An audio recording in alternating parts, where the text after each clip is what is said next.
Hello. हाँ जी, नमस्कार। Welcome to my YouTube channel. छात्रों, आज की क्लास का पहला प्रश्न है, दो अंकों से बनी एक संख्या के अंकों का योग 9 है। यदि संख्या के अंक उलट दिए जाएं तो बनने वाली संख्या मूल संख्या से 27 अधिक होगी। संख्या ज्ञात कीजिए। चलिए इसका हल कर लेते हैं। दिया है कि दो अंकों से बनी एक संख्या के अंकों का योग 9 है। मतलब इसमें संख्या में दो अंक हैं, एक दहाई और एक दूसरा इकाई। तो सबसे पहले हम मान लेते हैं कि माना दहाई का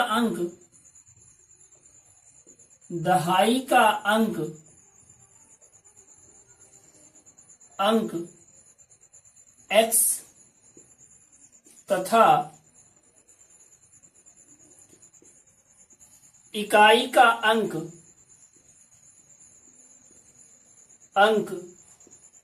y है। यहां पर दहाई का अंक x और इकाई का अंक y मान लेते हैं। इससे संख्या बनेगी हमारी। संख्या बराबर क्या होगा?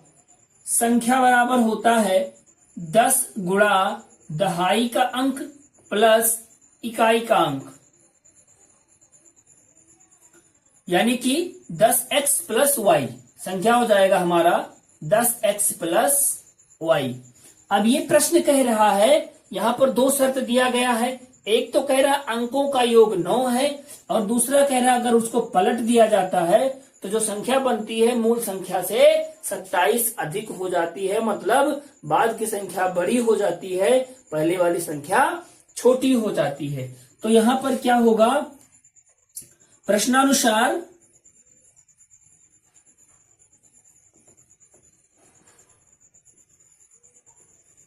अंकों का योग क्या दिया है?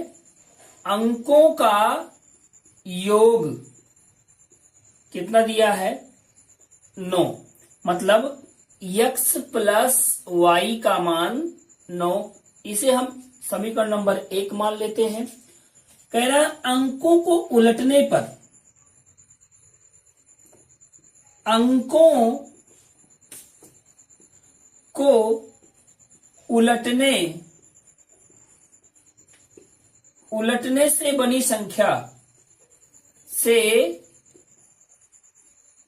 संख्या अंकों को जब उल्टा जाएगा तो संख्या क्या बनेगी? दहाई के स्थान पर इकाई और इकाई के स्थान पर दहाई हो जाएगा। मतलब ये संख्या हो जाएगी 10y प्लस x। क्या हो जाएगी? 10y प्लस x हो जाएगी। अब यहां पर प्रश्न कह रहा है कि प्रश्नानुसार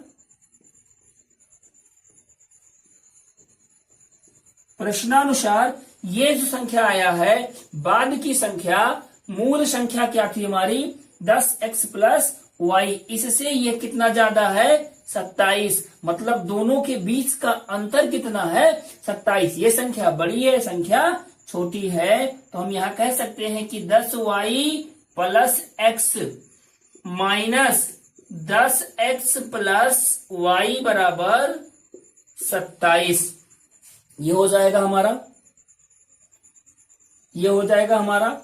चलिए आगे बढ़ते हैं इसको।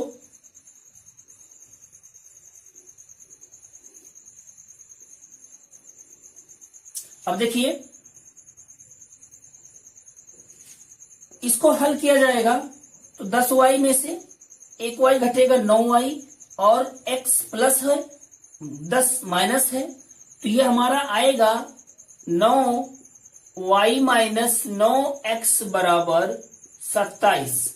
9 कॉमन ले लें तो y माइनस x बराबर 27। 9 से काट देंगे तो 3 बार जाएगा, यानी कि यहां पर हमारा आया माइनस x प्लस वाई बराबर 3। ये हो गया हमारा समीकरण नंबर 2। पहला समीकरण में क्या है? x प्लस वाई बराबर 9। पहला समीकरण कितना आया है? x प्लस वाई बराबर 9। और दूसरा समीकरण आया है माइनस x प्लस वाई बराबर 3। अगर हम समीकरण 1 और 2 को आपस में जोड़ दें, समीकरण 1 प्लस समीकरण 2। इसका मतलब क्या हुआ कि समीकरण 1 और 2 को जोड़ने पर, जब जोड़ा जाएगा तो देखिए x में x घट जाएगा, तो x में से x जाएगा, मतलब जोड़ने पर x माइनस एक्स हो जाएगा, तो x से x कैंसिल हो जाएगा, y प्लस वाई हो जाएगा हमारा 2y, और बराबर में 9 प्लस 3 हो जाएगा 12। यहां से हमें y का मान आएगा 2 1 दे 2 छक्के 12, y का मान आएगा 6। y का मान कितना आएगा 6। अब y का मान जब हमारे पास 6 आ गया तो x का मान कितना आएगा, x प्लस वाई 9 है, x प्लस वाई कितना है 9 है। तो यानी कि हम y का मान समीकरण 1 में रखेंगे तो हमें क्या मिलेगा, समीकरण 1 में y का मान रखने पर जब रखा जाएगा तो हमें मिलेगा x बराबर 3। क्या मिलेगा, x बराबर 3। अब हमें x भी मिल गया, हमें y भी मिल गया, तो हम संख्या निकाल सकते हैं। संख्या हम निकाल सकते हैं। संख्या बराबर कितना है 10x प्लस वाई। यहां पर कर लेते हैं, यहां पर कर लेते हैं संख्या क्या होगी 10 गुणा x प्लस वाई, तो यानी कि हमारा है 10 गुणा 3 प्लस 6, तो 10 तियां 30 प्लस 6 बराबर 36। ये हमारी संख्या 36 होगी। ये हमारी संख्या कितनी होगी 36। अगर अब देखिए, अगर इसको उलट दिया जाए, संख्या का मान हमारा आ गया, जो संख्या आया वो आया 36। अगर इसको उलटेंगे तो कितना हो जाएगा 63। इसके बीच में ये संख्या बड़ी है, संख्या छोटी है, इसका दोनों का अंतर कितना है 27 है कि नहीं है, चेक कर लीजिए 27 है कि नहीं है। चलिए जल्दी से इस क्वेश्चन को आप लोग नोट डाउन करिए, फिर उसके बाद अगला क्वेश्चन चलते हैं।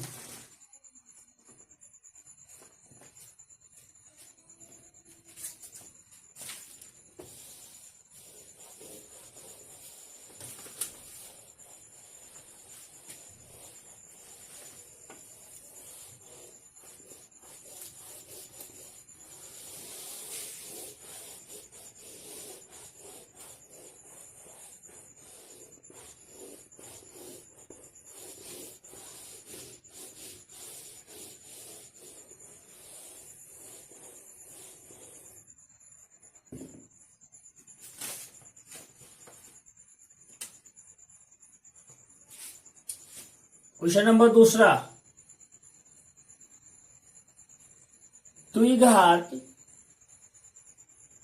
द्विघात समीकरण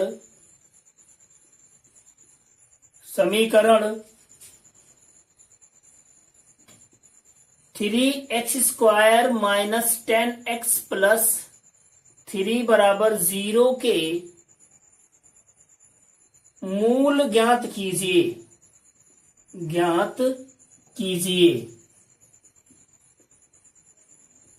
ये क्वेश्चन नंबर 2 बहुत बढ़िया सा सवाल दिया गया है, द्विघात समीकरण का है। कह रहा है कि 3x² माइनस 10x प्लस 3 बराबर 0 के मूल ज्ञात कीजिए। इसका हमें मूल ज्ञात करना है।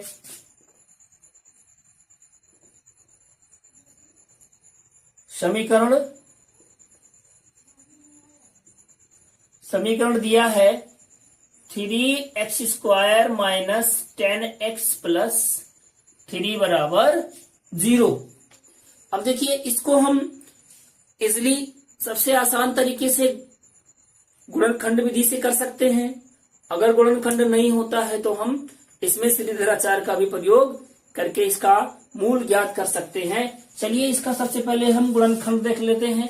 तो 3 का 3 में गुणा, a और c का गुणा, 3 तियां कितना हो जाएगा 9। 20 का पद हमारा है 10। 10 को हम तोड़ सकते हैं 9 माइनस 1 के रूप में, सॉरी 9 प्लस 1 के रूप में।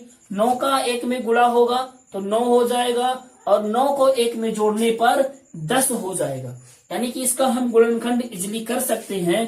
तो ये हो जाएगा 3x² minus 9 plus 1 x plus 3 बराबर 0।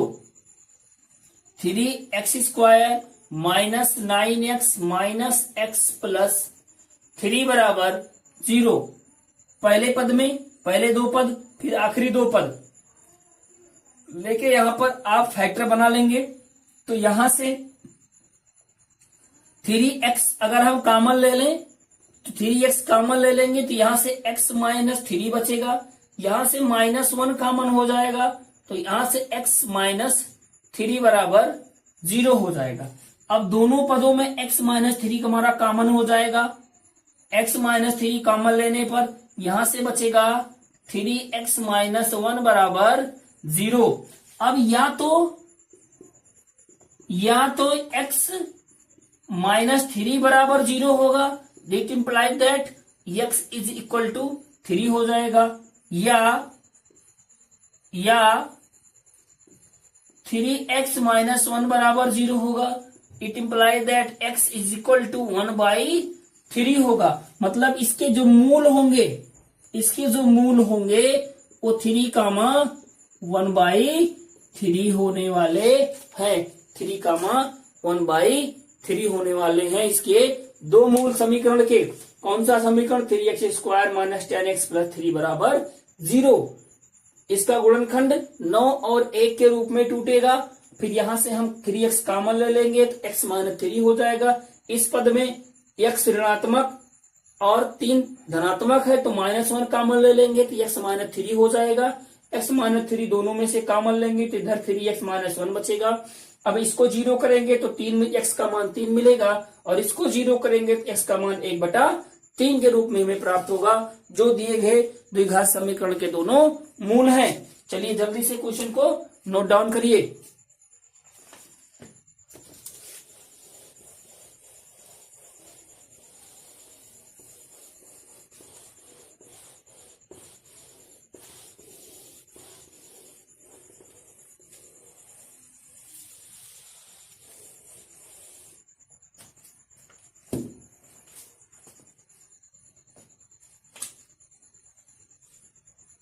अगला क्वेश्चन नंबर 3,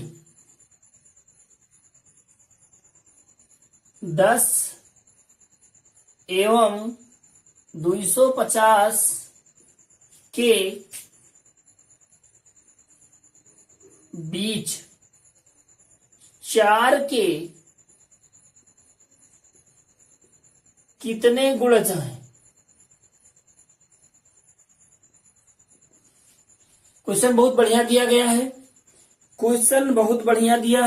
कह रहा है कि संख्या 10 और 250 दिया गया है। 10 और 250 के बीच में कह रहा है 4 के कितने गुणज हैं। ये प्रश्न आपका समांतर श्रेणी का प्रश्न है और बहुत ही प्यारा सा प्रश्न है। चलिए आइए इसको बना लेते हैं। 4 के गुणज मतलब 10 एवं 250 के बीच में हमें ऐसी संख्याओं को प्राप्त करना है जो 4 से विभाजित होने वाले हों। जो संख्या 4 से विभाजित होगी वही संख्या 4 की गुणज होगी। कि जो मतलब गुणज क्या होती है? जो भी संख्या होती है वो दिए गए संख्या से किसी भी संख्या का गुणज उस संख्या से पूर्णतः विभाजित होता है। किसी भी संख्या का गुणज उस संख्या से पूर्णतः विभाजित होता है। मतलब यहाँ पे हमें 4 का गुणज देखना है तो 10 और 250 के बीच में 4 का गुणज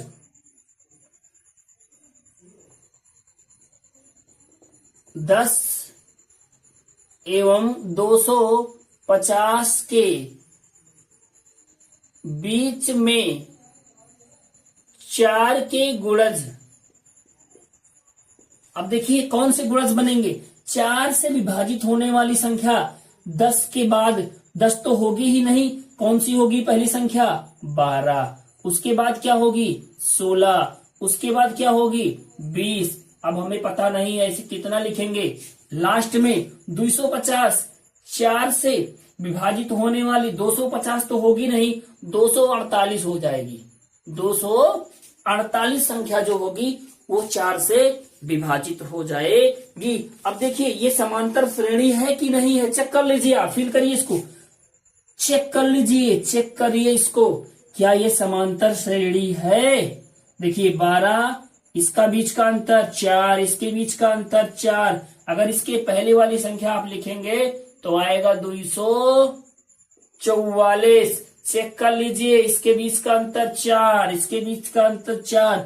प्रत्येक किन्हीं भी दो पदों के बीच का अंतर क्या आ रहा है? 4 आ रहा है, मतलब अंतर समान आ रहा है। सार्व अंतर उसका कितना आ रहा है?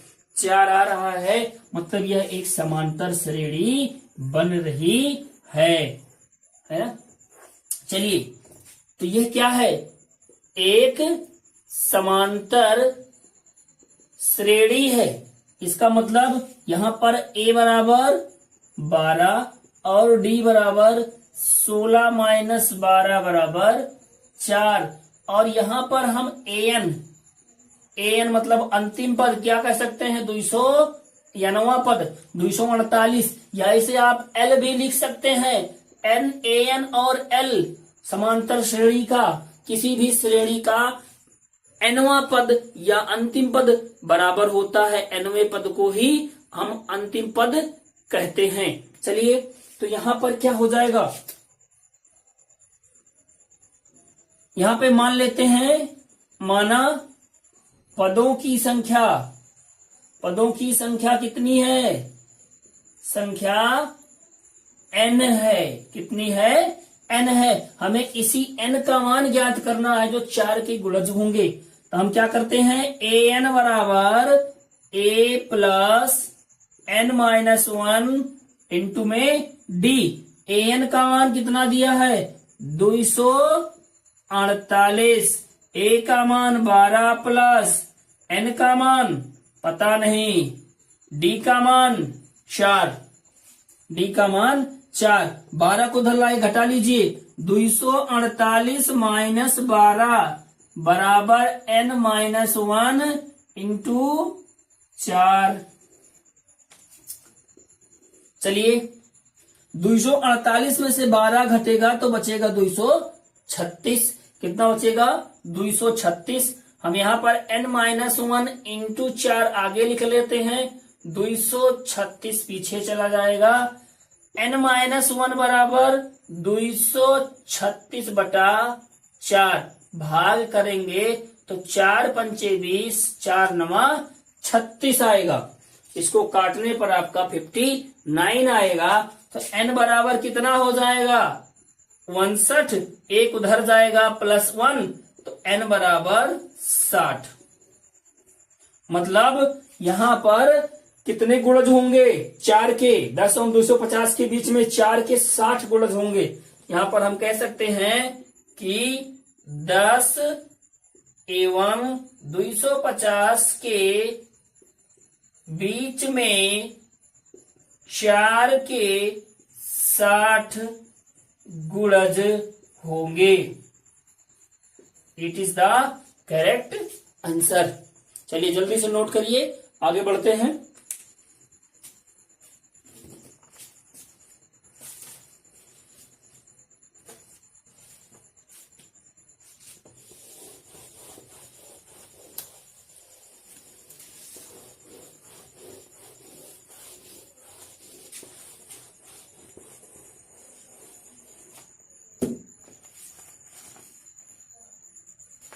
क्वेश्चन है अगला हमारा,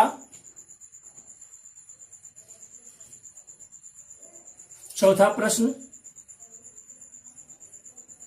एक मोटर बोट जिसकी स्थिर जल में चाल 24 किलोमीटर प्रति घंटा है। 32 किलोमीटर धारा के 32 किलोमीटर धारा के प्रतिकूल जाने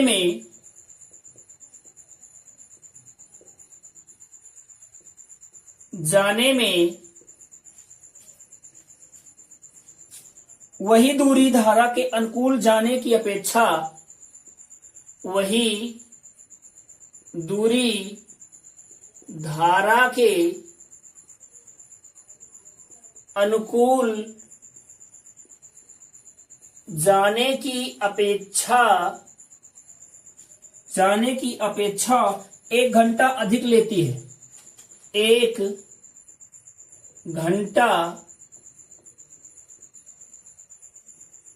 अधिक लेती है। धारा की चाल ज्ञात कीजिए। धारा की चाल ज्ञात कीजिए। क्वेश्चन बहुत बढ़िया है। देखिए क्या लिखा है। क्वेश्चन कह रहा है एक मोटर बोट जिसकी स्थिर जल में चाल 24 किलोमीटर प्रति घंटा है। मतलब जब जल स्थिर होती है, कोई भी नदी या किसी प्रकार की जलधारा हो, अगर जब उसकी शांत जल हो, मतलब उसमें किसी प्रकार का वेग ना हो, स्थिर जल हो, उसमें बोट की चाल 24 किलोमीटर प्रति घंटा है। कह रहा है कि 32 किलोमीटर धारा के प्रतिकूल जाने में वही दूरी धारा के अनुकूल जाने की अपेक्षा 1 घंटा अधिक लेती है। मतलब गाड़ी जब धारा के अनुकूल 32 किलोमीटर जाती है और वापस धारा के प्रतिकूल 32 किलोमीटर आती है, तो दोनों के बीच का जो समय है उसका अंतर कितना दिया गया है? 1 घंटा है। मतलब जब धारा के विपरीत चलता है तो उसमें अधिक समय लगता है 1 घंटा, और जब धारा के सापेक्ष चलता है तो उसमें 1 घंटा कम लग जाता है। मतलब दोनों के बीच का जो समय है वो 1 घंटे का अंतर है। तो कह रहा है कि धारा की चाल ज्ञात कीजिए। चलिए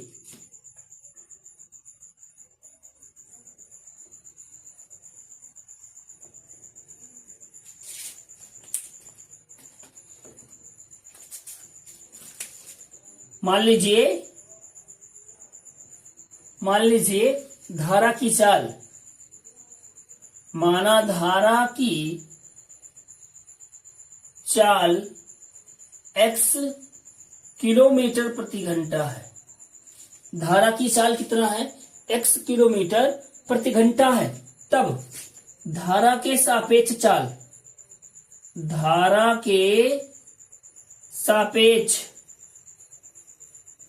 सापेक्ष मोटर बोट की चाल, मोटर बोट की चाल कितनी हो जाएगी? धारा की चाल x किलोमीटर है, शांत जल में, स्थिर जल में उसकी चाल कितनी दी गई है? 24 किलोमीटर। 1 मिनट इसको लिख लीजिए यहां पर। स्थिर जल में मोटर बोट की चाल 24 किलोमीटर प्रति घंटा। तो यहां पर धारा के सापेक्ष या अनुकूल कह सकते हैं, सापेक्ष जाने में मोटर बोट की चाल घटेगी या बढ़ेगी? जब आप सापेक्ष चलेंगे, जब आप चल रहे हो साइकिल से किसी रोड पर और उसी दिशा में हवा का भी वेग हो, तो आपकी चाल घटती है या बढ़ती है? आप फील करिए, तो चाल आपकी बढ़ जाएगी। मतलब यहां पर हो जाएगा 24 प्लस x किलोमीटर प्रति घंटा। 24 प्लस x किलोमीटर प्रति घंटा। दूसरा है धारा के विपरीत,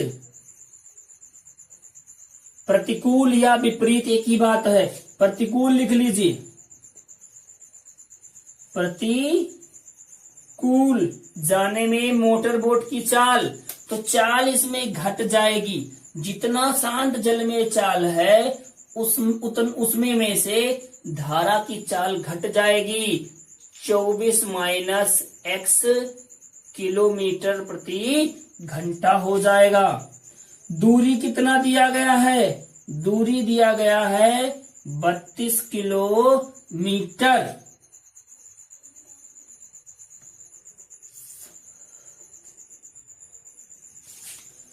तो फार्मूला क्या होता है, समय बराबर दूरी बटा चाल सूत्र से, समय बराबर दूरी बटा चाल, इस सूत्र का हम प्रयोग करके यहां पर दोनों समय निकालेंगे, सापेक्ष जाने में समय और यानी कि धारा के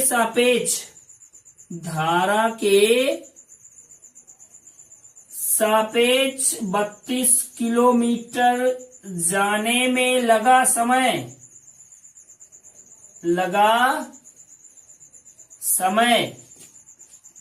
कितना हो जाएगा, दूरी बटा चाल, दूरी कितना है 32, सापेक्ष चलेगा तो चाल 24 किलोमीटर प्रति घंटा है, 24 प्लस x ये घंटा हो जाएगा। धारा के विपरीत, धारा के प्रतिकूल 32 किलोमीटर जाने में लगा समय 32 बटा 24 माइनस x घंटा। अब यहां पर यह प्रश्न कह रहा है कि इन दोनों स्थितियों में 1 घंटा अधिक लग रहा है, ये 1 घंटा ज्यादा ले रहा है क्योंकि इसकी चाल कम हो जा रही है, तो ये बड़ा हुआ और ये छोटा हुआ। यहां पर दोनों समयों का अंतर दिया गया है। चलिए हम थोड़ा इरेज करेंगे, आप लोग जल्दी से नोट डाउन कर लीजिए ऊपर वाला, हम तब तक थोड़ा सा इरेज करेंगे, मिटाएंगे, क्वेश्चन को मिटा दे रहे हैं।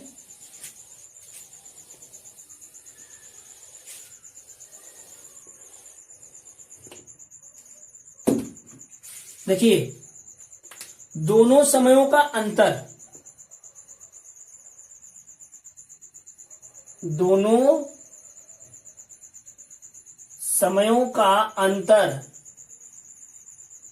कितना दिया गया है, 1 घंटे का।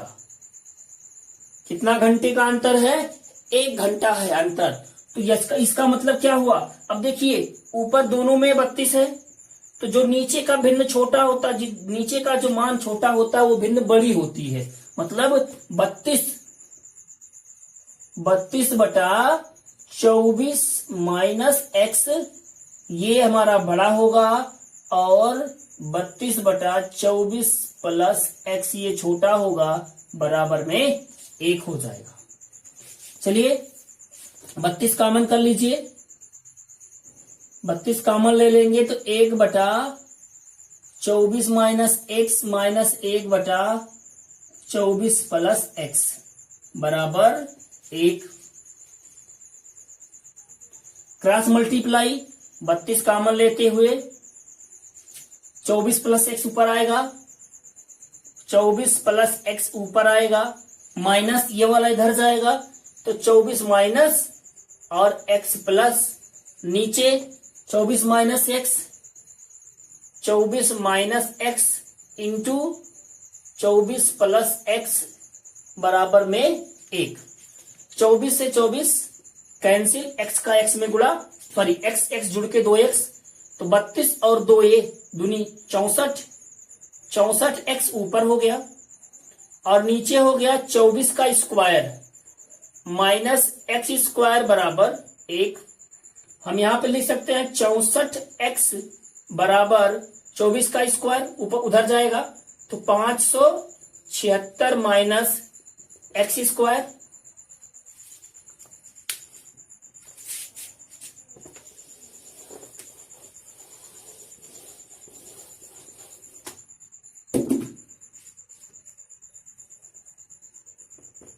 पचहत्तर करके इधर ले आइए तो आएगा x square plus 64x minus 576 बराबर 0। अब हमें इसका करना पड़ेगा गुणनखंड। इसका गुणनखंड जब हम करेंगे 576 का तो ये आएगा x square plus 72 minus 8 x minus 576 बराबर 0, x square plus 72x minus 8x minus 576 बराबर 0। यहां से x कॉमन ले लेंगे, x प्लस 72 माइनस 8 कॉमन ले लेंगे, x प्लस 72 बराबर 0। यहां पर x प्लस 72 आएगा और दूसरे में x माइनस 8 बराबर 0 आएगा। इसके दो गुणनखंड बन गए। अब आपको पता है कि या तो ये 0 के बराबर होगा या तो ये 0 के बराबर होगा, यानी कि या तो x प्लस 72 बराबर 0 मतलब x बराबर माइनस 72। ये क्या 72 किलोमीटर प्रति घंटा, माइनस में 72 किलोमीटर प्रति घंटा चाल हो सकती है? नहीं, ये संभव नहीं है, ये संभव नहीं है। तब दूसरा पद हमारा x माइनस 8 बराबर 0 मतलब x बराबर 8, यानी कि हम यहां कह सकते हैं ये x का मान जो धनात्मक आया है ये धारा की चाल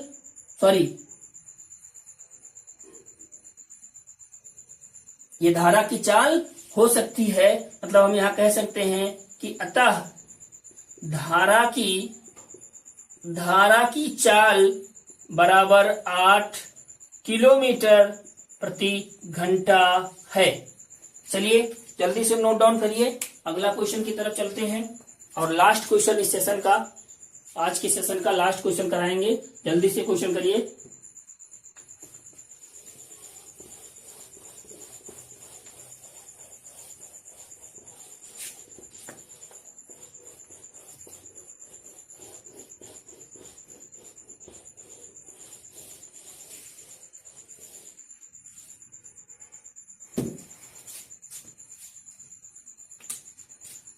क्वेश्चन नंबर 5वां दिया गया है, निम्न रैखिक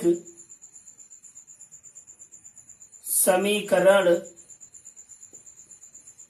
युग्म को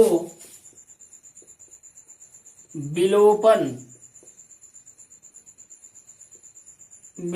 विधि से हल कीजिए। समीकरण दिया गया है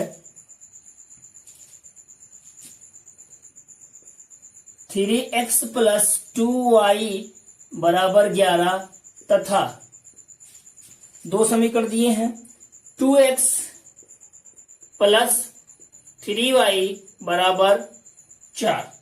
दो समीकरण दिया गया है, इसको कह रहा है कि विलोपन विधि से हल कीजिए। किस विधि से? विलोपन विधि से इसको हल करने के लिए बात कर रहा है। चलिए इसका हल कर लिया जाए बहुत ही आसानी से। विलोपन विधि में हम क्या करते हैं कि किसी भी एक चर को वहां से विलोप कर देते हैं, एलिमिनेट कर देते हैं। उसके मदद से दूसरे चर का मान हम आसानी से निकाल लेते हैं। दूसरे चर का मान निकल जाता है तो उसको हम किसी एक समीकरण में रख के पहले चर का मान निकाल लेते हैं। चलिए यहाँ पर 3x प्लस 2y बराबर 11 दिया गया है और 2x प्लस 3y बराबर 4 दिया गया है। यहाँ पर दो समीकरण हमें दिए गए हैं। पहले समीकरण में x का गुणांक 3, y का गुणांक 2 है। दूसरे समीकरण में x का गुणांक 2, y का गुणांक 3 है। यहाँ पर हमें किसी भी एक चर को विलोप करने के लिए उसके गुणांकों का मान बराबर करना होगा और उसके गुणांकों का मान बराबर करने के लिए करते क्या है, जैसे अगर हमें x के गुणांकों को आपस में बराबर करना है तो इसके जो गुणांक है इसका एलसीएम ले लेते हैं। तो 2 और 3 का एलसीएम कितना आएगा? 6 आएगा।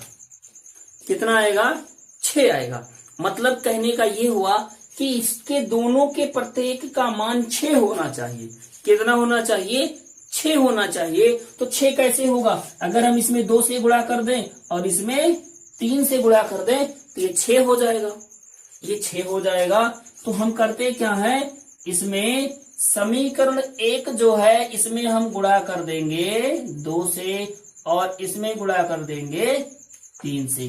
जब हम गुणा करेंगे तो ये समीकरण कुछ रिड्यूस होके हमें इस प्रकार से प्राप्त होगा 6x प्लस 4y बराबर 22 और ये वाला प्राप्त होगा 6x प्लस 9y बराबर 12। अब जब गुणांक बराबर हो गया x का गुणांक बराबर हो गया तो इसको हम घटाएंगे। देखिए अगर दोनों के चिन्ह समान है तो घटाएंगे, अगर विपरीत चिन्ह है तो जोड़ देंगे। एज इट इज जैसा रहेगा वैसा ही उसे हम जोड़ देंगे।